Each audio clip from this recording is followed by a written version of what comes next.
Mana maydalab sekin zaxlatib qo'ydi uje yerni. Hozir o'zi buni davlenasi baland bo'lsa bir 5 metrligi sep beradi. Hozir bu qanchaga sepyapti bilmadim, taxminan 5-6 metr sepadi davlenasi baland bo'lsa, undan ham ko'proq olgan. Lekin hozir bir 4 metrligami sepyapti taxminan. 4 metrligi sepyapti. Agar shlanka yoqqa bu yoqqa bundoq qiyshab qolsa, teshiklar bir tarafga bo'lib qoladi-da. Mana nariyalarga o'xshab bir tekisda zaxlamay qoladi. O'shani mana shlankani olib yo'qlarni bir tekis zaxlagan. Mana shunaqa tekis qo'yib qo'yish kerak. Teshiklar tikka to'g'ri o'tirish kerak. O'shanda hamma yoq yaxshi ichadi.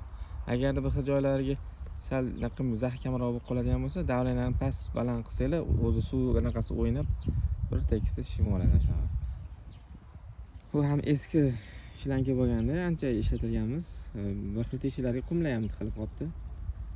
Lekin mana ko'rib turganlarda yaxshi zaxlatgan. Endi buni xudo xolasa